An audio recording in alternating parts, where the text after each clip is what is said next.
A sua vida se confunde com a música. Filho de pais russos, nasceu em São Paulo, mas desde criança se encantou com a performance da mãe, que era uma cantora de ópera. Cresceu e continuou na música. E nessa trajetória foi durante mais de 20 anos regente da Orquestra Sinfônica Brasileira, além de outras orquestras internacionais. Atualmente se divide entre São Paulo, Itália e Rio de Janeiro. A nossa entrevista de hoje é com o maestro Isaac Karabichevsky. Apesar da influência da sua mãe, que era cantora de ópera na Ucrânia, foi um professor que mudou sua vida. Como é que foi essa história? Na realidade, eu estava em São Paulo, eu nasci em São Paulo. E eu estava indeciso, numa época normal, quando todos os jovens procuram definir a sua carreira, eu estava em dúvida sobre o que fazer, até que eu estudava no Colégio Mackenzie, em São Paulo, e logo atrás do Colégio Mackenzie, o professor Hans-Joachim Koellreuter, que é um símbolo da nossa cultura, porque foi ele quem descobriu Tom Jobim, os talentos que permeiam a nossa música passaram pelas mãos dele. Ele me viu uma vez e disse, olha, você tem que trabalhar aqui. Mas eu ainda não estava decidido. Fui numa aula no Colégio Mackenzie, de geografia, eu me lembro perfeitamente, que eu comecei a fazer um exercício de harmonia e contraponto. Na aula de geografia, eu não estava prestando atenção, não entendi. De repente eu sinto uma mão assim no meu ombro, era o professor de geografia, chegou para mim, o Karabichevsky, seu lugar não é aqui. Eu acho que foi essa frase, a frase que definiu a minha ruptura com o ensino convencional e a minha decisão irreversível de fazer música. Mas antes disso, o senhor já tinha subido num banquinho, tentado reger, já tinha pego esse gosto pela regência? Já começou cedo. E criança ainda, eu começava a agitar os braços. É uma coisa normal em criança, porque a criança tem esse instinto de que a música está relacionada ao gesto. De uma maneira, ainda que incipiente, mas é uma demonstração inequívoca de que existe uma relação entre a gestualidade e o fenômeno do som. Então eu começava a fazer movimentos acompanhando a música, sem saber que isso era já o prenúncio de uma vocação. Você viveu um período que o cenário político no Brasil estava efervescente. Você chegou a ficar dividido entre a política e a música? Política nunca ingressou na minha vida como em outras pessoas, né? Foi uma coisa extemporânea, mas não foi uma verdadeira vocação.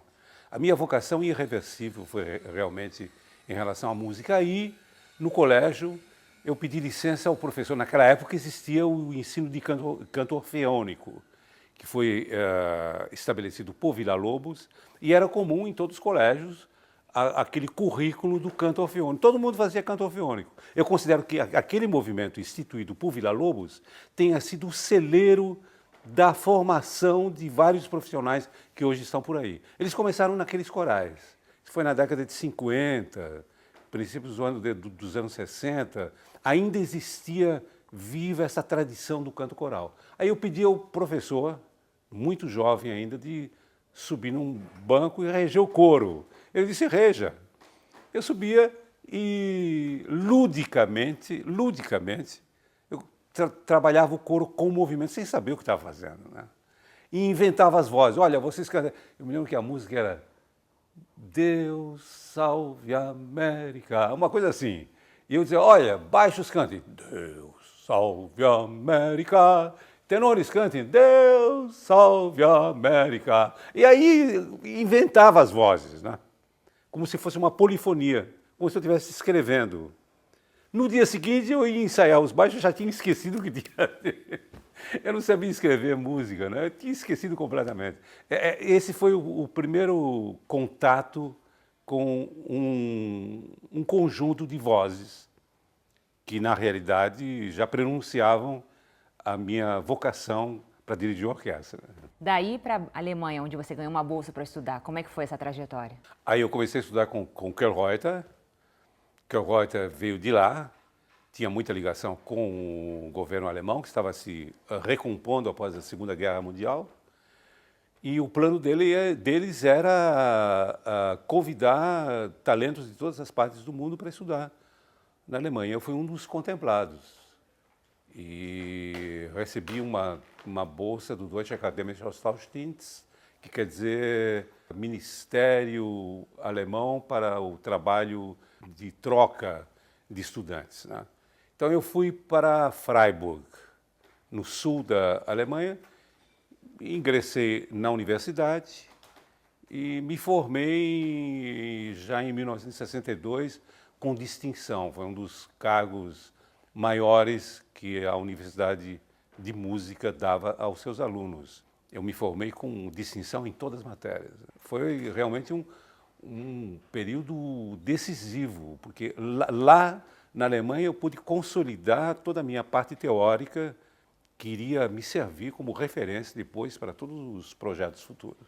E foi lá que o senhor aprendeu essa relação do regente com os músicos? E como é essa relação para você? Olha, essa pergunta não caberia nesse programa, porque só essa pergunta enseja toda uma exemplificação a nível psicológico, em primeiro lugar psicológico, carisma, talento, disciplina. Quer dizer, há uma série de referências, de pontos essenciais que norteiam a relação maestro-orquestra. É uma relação, por vezes, conflitante e, por vezes, ela resulta em desastre. Graças a Deus comigo isso nunca aconteceu, mas eu já vi casos. Lembra aquele filme do Fellini, Ensaio de Orquestra? A orquestra para Fellini é uma metáfora. Ele colocava a orquestra, um maestro que agitava os braços, os músicos que não obedeciam. Ele estava refletindo a sociedade italiana pós-guerra, totalmente desnorteada, com o maestro a título de presidente e ninguém obedecendo ao presidente. Enfim, Fellini conseguiu captar na orquestra a essência do trabalho que norteia a atividade do maestro e dos músicos. Quando você voltou da Alemanha, você veio para o Brasil, você foi logo reger a Orquestra Sinfônica Brasileira e ficou lá durante 26 anos. Como é esse trabalho continuado e qual a importância de ficar tanto tempo numa orquestra e a relação com os músicos? Eu comecei em primeiro lugar, isso foi em 65, como maestro assistente do maestro Eleazar de Carvalho, que sempre foi uma referência para todos nós aqui no Brasil. E fui assistente dele durante 2 anos. Depois ele saiu da orquestra e eu só assumi a orquestra em 69 como titular. E aí permaneci 26 anos à frente dela. Fizemos 2 turnês, uma à Europa, outra aos Estados Unidos. Enfim, com a Sinfônica Brasileira eu estabeleci um vínculo. E o meu nome ficou indelevelmente ligado à Sinfônica Brasileira. Fizemos o projeto Aquários. O projeto Aquários, para mim, foi uma das coisas mais fantásticas que foram desenvolvidas aqui nesse país e nessa cidade, especificamente, para aglutinar o público em torno de um fenômeno que eles desconheciam. Então, eu me lembro perfeitamente que o projeto Aquários foi a referência para toda uma geração, talvez não a sua, mas os seus pais certamente terão ouvido falar em Projeto Aquários, que fez com que toda uma população aderisse à música clássica. E num período que, na verdade, a música popular, né, com os grandes festivais, estava em voga, né? Exatamente. E a música clássica não tinha esse espaço e você conseguiu juntar, né, a música popular com a música clássica e ganhar esse espaço. Você sofreu muito preconceito na época? Não, eu até fui presidente do júri do Festival da Canção, que era aqui no Maracanãzinho, né? E foi lá que o Tom apresentou as canções dele, o Chico, enfim, foi uma época muito politicamente conturbada. Nós estávamos em pleno golpe, mas havia um fermento musical, ou em reação ao golpe, ou até como a reação natural de autoafirmação, né? Eu acho que foi um dos momentos apesar de tudo, um dos momentos marcantes da cultura brasileira. Mas o senhor sentiu alguma dificuldade nessa junção da música popular com a música erudita? Alguma resistência, assim, por parte dos eruditos? Absolutamente, assim. Alguns, claro, né? Eu me lembro que eu fiz um concerto no Teatro Municipal em 1968, onde eu englobei uma suíte do Chico Buarque. Ele era solista. Eu me lembro dele muito jovem ainda, entrando no Teatro Municipal, e à frente da Sinfônica Brasileira eu fiz uma suíte do maestro Gaia, com temas do Chico e orquestra sinfônica. Foi um acontecimento, mas no mesmo programa tinha obras do maestro Mignone, Francisco Mignone. E eu me lembro que ele reagiu de uma maneira muito negativa à inclusão do Chico nesse concerto. Tanto é que ele foi de gravata preta ao concerto e uma faixa de luto. Eu acho que o Mignone, se vivo fosse, ele não teria reagido hoje assim. Porque talvez naquela época havia uma distinção, uma barreira muito predominante entre a música clássica e a música erudita. Mas hoje ele teria pensado que a música é uma só. Ela provém de uma fonte universal com várias vertentes, né? Uma delas é a música clássica, uma fonte é a mesma. Uma delas é a música popular, a outra é o rock, né? A outra é a música eletrônica. Mas todas elas provêm de uma mesma fonte. Você participou de várias orquestras na Europa, mas em Veneza você passou por um incêndio. Como é que foi esse episódio? O incêndio foi no La Fenice. 2 anos depois de eu ter chegado, um teatro do século XVIII, fins do século XVIII, quase contemporâneo à Revolução Francesa, ele foi construído e era uma pérola, teatro todo em madeira, a madeira proveniente daquela região no século XVIII, quer dizer, madeira envelhecida. Quando eu cheguei lá, eu parecia estar dentro de uma caixa de violino Stradivarius. Tamanha era a perfeição acústica. Uma coisa impressionante. Aí nós fomos para Varsóvia, eu me lembro naquela época, nós fomos convidados do Teatro La Fenice para ir a Varsóvia. Todo mundo, orquestra, coro. Eu acho que o incêndio foi criminoso, porque eles aproveitaram, como eles estavam em obras lá, aproveitaram a ausência dos corpos estáveis e nós vimos o incêndio pela televisão em Varsóvia. Eu me lembro dessa cena, foi contundente.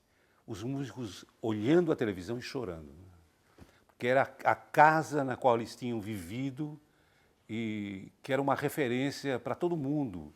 O Teatro La Fenice estava pegando fogo, ou seja, um Stradivarius estava se decompondo, né?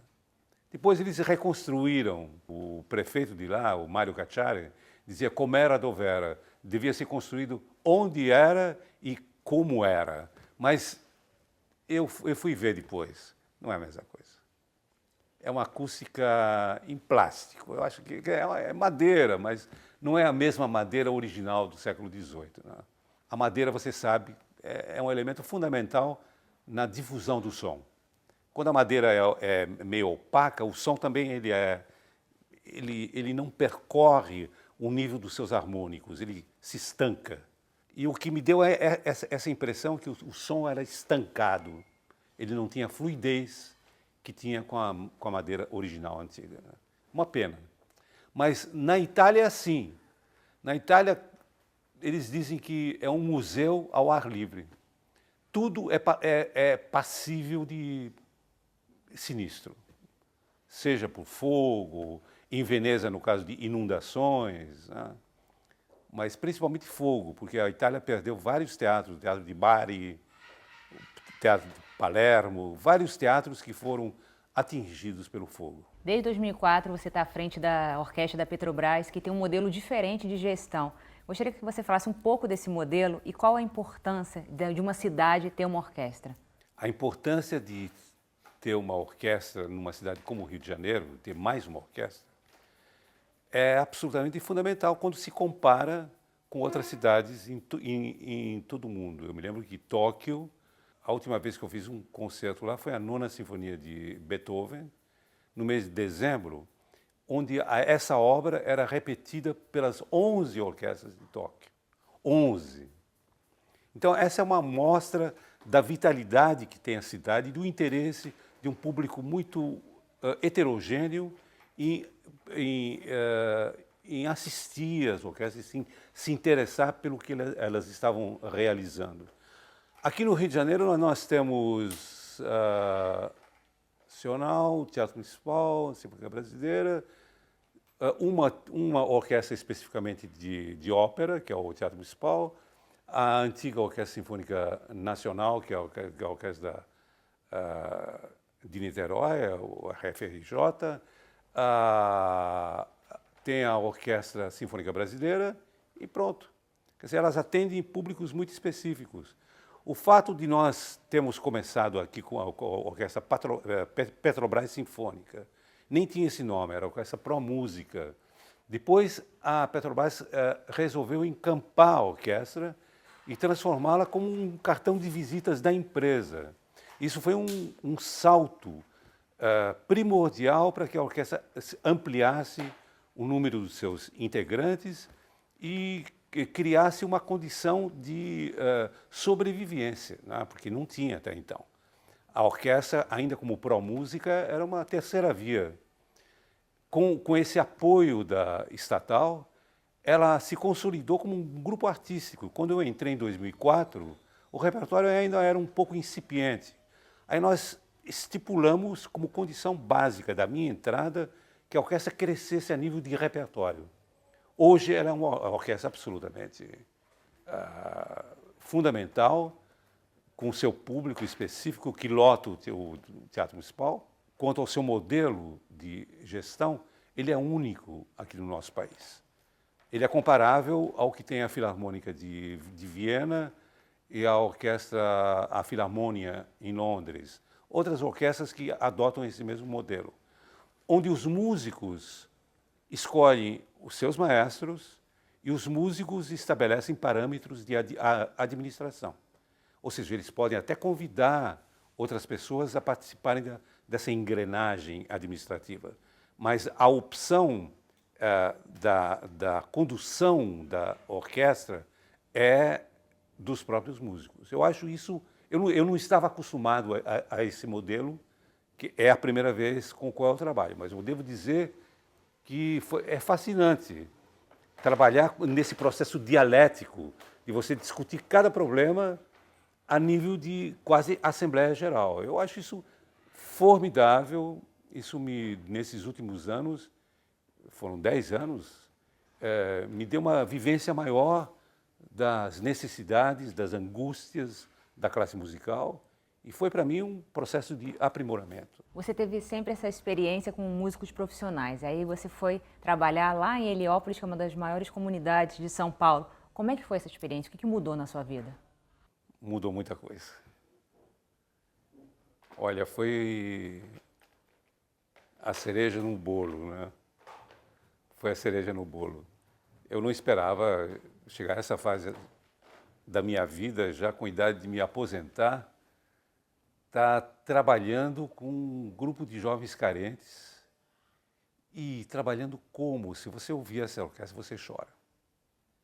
Porque você não consegue explicar racionalmente como é que aqueles meninos e meninas provenientes daquela comunidade podem tocar com tanta sensibilidade e tanto amor à música. Só Deus explica, não há outra explicação possível. Deus botou as suas mãos lá em cima e disse: sede abençoados, né? Porque não há outra explicação. Eu tenho feito concertos com eles. Há pouco tempo eu fiz um concerto Strauss, comemorando os 150 anos de aniversário do nascimento de Richard Strauss. Escolhi nada mais, nada menos do que Vida de Herói, que é uma das obras mais difíceis para qualquer orquestra profissional. Olha, eles estudaram de tal maneira que eu não acreditava naquilo que eu estava ouvindo. É assim com Heliópolis. São jovens cuja idade média é 18 anos, máximo 19 anos. Você não acredita como eles tocam. É um exemplo de que há esperança na nossa juventude. Naquele caso específico, nós não estamos apenas atribuindo a eles a possibilidade de se vincular a uma profissão, mas nós estamos restituindo a eles a própria consciência da identidade.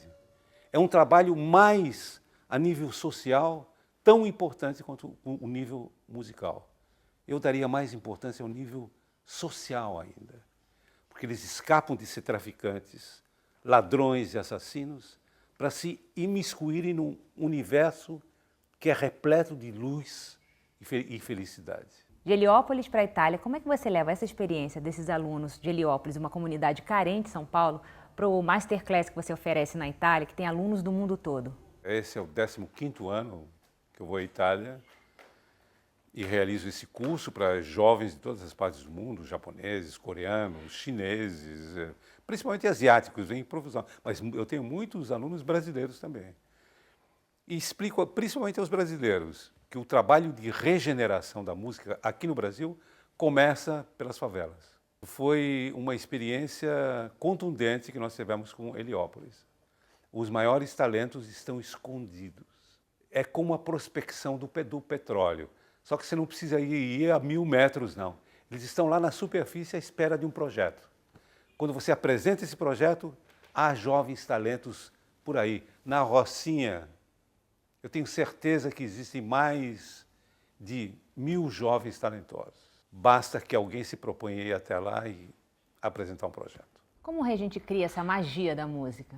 Eu estabeleço critérios dentro dessa magia, né? Se a gente pode considerar um fenômeno mágico, mas é mais um fenômeno inscrito no setor da sensibilidade. Eu vou te dar um exemplo. Eu vou cantar para você o hino nacional brasileiro, tá? Que você pode fazer assim.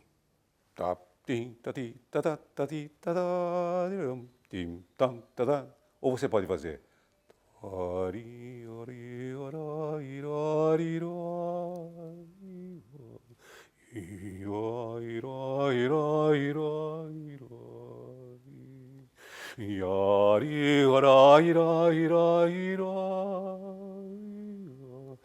Entende? A música é isso, né? Você cria, você fraseia, você interpreta, você a conduz através de gestos e você transforma a música de acordo com o gesto e com a tua emoção e sensibilidade. Isso é magia. Não há como explicar, é totalmente imponderável. É possível enganar o público com gestos vazios? Gesto é emoção. Um gesto destituído de emoção é um gesto vazio, ele está lá apenas organizando o ritmo, mas não está dizendo nada. Existem vários, não só aqui no Brasil, mas em todo o mundo, né? Aqueles que aprendem apenas o gestual básico e se esquecem de que agregar acoplado ao gesto, existe todo um fenômeno musical que depende do maestro transmitir à orquestra. Ele pode ser um gesto mecânico e um gesto musical, né? Agora, como não se tornar mecânico durante anos, por exemplo, regendo a mesma música? Descobrir a cada apresentação da música uma novidade, um novo olhar. Eu sempre penso em grandes maestros do passado, e eu tenho alguns tapes aqui que mostram isso claramente. Por exemplo, Karajan. Karajan, eu acho que nunca repetiu um gesto, mesmo porque o gesto dele era muito interiorizado, era mínimo, mas ele trabalhava sempre dentro de uma visão diferente. E cada obra dele, se eu vejo indícios e em tapes também, dos ensaios dele, reflete um momento. Há 15 anos atrás, Karajan dirigia de um jeito, 5 anos depois era completamente diverso. Eu acho que essa é o grande mistério que tem a música, que ela nos acompanha no decorrer da vida. Hoje temos muitos regentes, mas poucos criadores, né, compositores. Por que você acha que tem poucos compositores e a gente vive uma era mais da reprodução do que da criação? Não, eu acho que, como em todas as fases da música, há momentos, assim como um eletroencefalograma, ou como um eletrocardiograma, né? Há momentos ascendentes, descendentes, ascendentes, descendentes. Nós estamos vivendo talvez um momento que prenuncia uma ascensão, mas isso é histórico, né? Muito raro vai ser alcançar a mesma configuração, aquela constelação mágica que teve Viena no século XIX, princípios do século XIX, quando ela conseguiu reunir numa mesma cidade Beethoven, Mozart tinha morrido um pouco antes, Haydn ainda sobreviveu um pouco, mas depois Schubert, depois Brahms, Schumann, enfim, uma constelação maravilhosa dos maiores gênios de todos os tempos, reunidos num espaço num diâmetro de 20 quilômetros. Como explicar isso? Outra vez, só Deus explica, só Deus explica. Não há outra explicação possível. Por que os regentes não compõem? Poucos compõem, né? Muito poucos. Eu acho porque a atividade do regente, quando exercida plenamente, não te dá tempo de você se dedicar a uma outra atividade igualmente empenhativa, como essa da criação. Uma das raras exceções talvez tenha sido Gustav Mahler, que foi um excepcional regente e foi um dos maiores compositores de todos os tempos, né? Sem falar em Richard Strauss, grande regente, principalmente de ópera, e um compositor extraordinário. Há exemplos. Bom, já que o regente compõe muito pouco, ele precisa respeitar o compositor. Como é esse respeito e qual o momento que ele pode trair o compositor e dar espaço para o trabalho dele? A traição, se pode falar em traição, é não corresponder à verdade. Quando o compositor escreve, alguns escrevem como Mahler, com todos como ele era maestro, então, afeito às experiências de regentes que alteravam o conteúdo da sua obra, o que ele fazia? Ele escrevia em cada partitura o que exatamente ele queria. Aqui eu quero, não, por favor, não reger isso em 4, reger a 2. Ou seja, aqui não fazer um ralentando, não fazer um afretando, enfim, ele escrevia tudo. Ele dava muito pouca margem de adulteração da sua obra. Mas outros compositores não escreviam. Beethoven jamais teria escrito nas suas partituras, teria feito nas suas partituras as mesmas ponderações e referências que Mahler fez, né? Beethoven não era regente. Ele induzia o intérprete a entender a sua obra daquela maneira. E é esse o espaço que dá ensejo a vários maestros de criarem a sua linguagem pessoal em cima daquilo que está pré-estabelecido. Villa-Lobos, por exemplo. Villa-Lobos escrevia muita coisa, mas também, igualmente, ele dava muita liberdade ao intérprete. Mas é um outro estilo. Villa-Lobos é um compositor romântico que morreu no século passado, mas, de qualquer maneira, era um compositor inscrito dentro de uma forma musical que propiciava a liberdade. Mas Beethoven não. Beethoven era um compositor clássico absolutamente simétrico. E os intérpretes não podem traí-lo, impondo, por exemplo, regendo Beethoven como se estivessem regendo Tchaikovsky. E muitos o fazem, por desconhecimento histórico da vinculação de um compositor com o seu tempo e com as regras do seu tempo.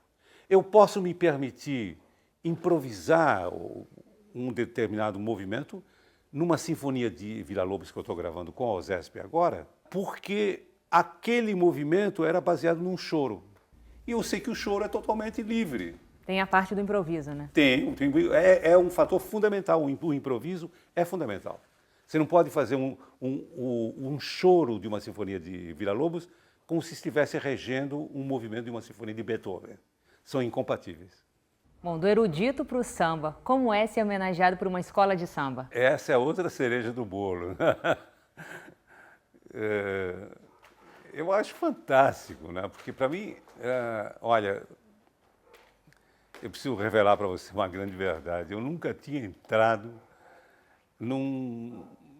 numa quadra de escola de samba e visto aquilo que eu vi recentemente em Vila Isabel. uma atividade motórica aparentemente desordenada, mas com um profundo senso de organização e disciplina. Eu fiquei estupefato e disse, meu Deus, isso é Brasil, isso é uma coisa autêntica, isso é nosso. E Vila Isabel tem grandes talentos. Eu não falo só em Martim da Vila, não, que é um gênio. Aquele rapaz aquele senhor é um gênio, mas eu estou falando de tudo aquilo que cerca a escola, né? A bateria sensacional. Nós estamos já planejando incluir no desfile o Bolero de Ravel, porque eles estão prestando homenagem a mim, mas a mim significa todos os temas relacionados à figura do maestro, né? E aí vem Beethoven, vem a Quinta Sinfonia, vem o papapá, vem tudo, né? E eu acho isso sensacional, essa reunião desses dois estilos. Recentemente eu estive vendo as fantasias, também geniais, e fiquei convencido de que aquilo é um celeiro das maiores criações populares de todos os tempos, né? Tudo aquilo que nós temos de bom e de belo passa pela escola de samba. Escola de samba de Vila Isabel, homenageando Isaac Karapchevsky, que eu considero uma grande honra, e fico emocionado de estar presente. Você fala dessa emoção que tem na escola de samba, dessa emoção que tem nos meninos lá de Heliópolis. Como você vê essa emoção e essa música brasileira no cenário internacional? É o que passa para todo mundo, né? Quando eles veem o carnaval, se extasiam com a improvisação que tem os nossos músicos. Quando eles vêm ao Brasil e presenciam um espetáculo como o de Heliópolis, fica todo mundo extasiado porque eles não têm isso lá. Eles têm outras coisas, né, que são sensacionais, igualmente sensacionais. Nós herdamos, nós somos como esponjas. Nós assimilamos todas as tendências e damos a elas um caráter próprio. Eu acho que essa é a grande beleza brasileira. Muito obrigada, foi um prazer te entrevistar e saber um pouco mais da sua vida. O prazer foi meu. Espero estar com vocês sempre, né?